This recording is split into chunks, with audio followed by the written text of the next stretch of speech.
Hello friend, good evening all of you.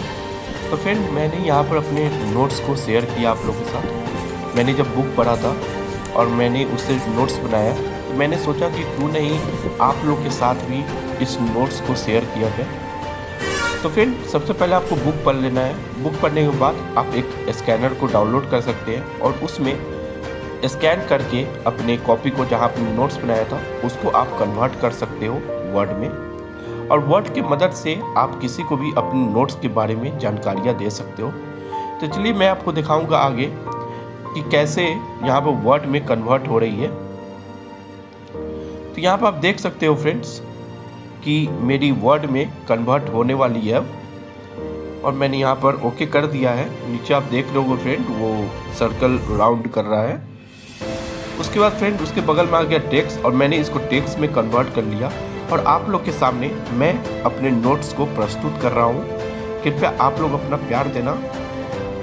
मैं ये video daily base पर नहीं डालूंगा। आज मैं दिखा रहा हूँ कि अगर आप लोग चाहें तो आप लोग खुद अपना नोट्स आप यूट्यूब के द्वारा सभी को दे सकते हैं और उसके बारे में बता सकते हैं। चलिए मैं नोट्स को तैयार करता हूँ और फिर तो फ्रेंड्स, भारत में ब्रिटिश विजय और सृष्टिकरण सॉफ्ट नोट्स आप लोगों की मदद होगी, जो मैंने खुद ही लिखा है। तो चलिए करते हैं।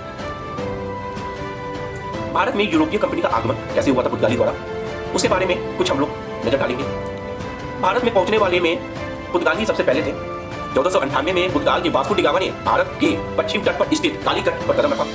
उसने कालीकट के राजा से व्यापार का अधिकार प्राप्त कर लिया और वहां के जो स्थापित अरबी व्यापारियों ने उस राजा के खिलाफ विरोध करना शुरू कर दिया। वास्को डी गामा के कालीकट आगमन के साथ भारत तथा यूरोप के बीच में संबंधों का एक नया अध्याय आरंभ हुआ। 1499 में स्वदेश लौटते समय वास्को डी गामा भारत से मसाला लेके आता, जो 60 गुना अधिक दाम पर बिके। वास्को डी गामा के वापस पहुंच जाने के बाद ही लोग को भारत के समुद्री मार्ग का पता चला, जानकारियां होने लगी। 1502 ईस्वी में वास्को डी गामा दूसरी बार फिर भारत आए और अपने कन्नौर और कन्नौर में एक व्यापारिक फैक्ट्री स्थापित किया। व्यापारिक संबंधों की स्थापना हो जाने के बाद भारत में कालीकट, कन्नौर और कोचीन प्रमुख पुर्तगाली केंद्र के रूप में उभरे। अरब व्यापारी पुर्तगालियों की सफलता और प्रगति से जलने लगे और इस जलन ने स्थानीय राजा जमोरिन और पुर्तगालियों के बीच में शत्रुता को जन्म दिया। यह शत्रुता इतनी बढ़ गई कि उन दोनों के बीच में सैन्य संघर्ष की स्थिति पैदा हो गई।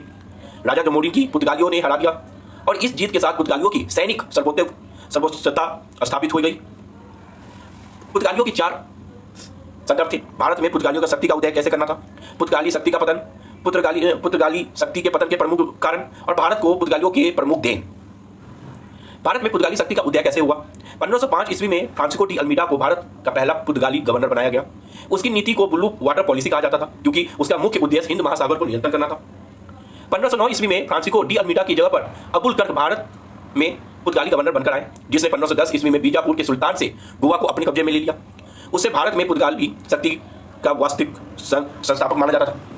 बाद में गोवा भारत में पुर्तगाली बस्तियों का मुख्यालय भी बन गया। तटीय क्षेत्र पर पकड़ और नौसेना की सर्वोच्चता ने भारत में पुर्तगालियों की स्थापित होने में काफी मदद की।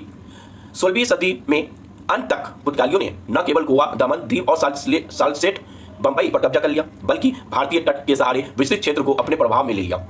सन 1571 में इसके बाद पुर्तगालियों व्यापारी से ज्यादा साम्राज्यवादी नजर आने लगे। बीजापुर, अहमदाबाद और कालीकट के शासकों ने मिलकर पुर्तगालियों को निकालने की चेष्टा की, पर वो सफल नहीं हुए।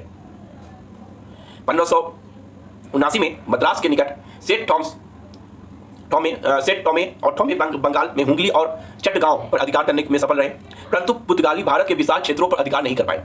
उधर पुर्तगालियों द्वारा ईसाई धर्म के अंधाधुआ एवं कट्टर प्रचार के कारण स्थानीय शासक को शत्रु बन गए।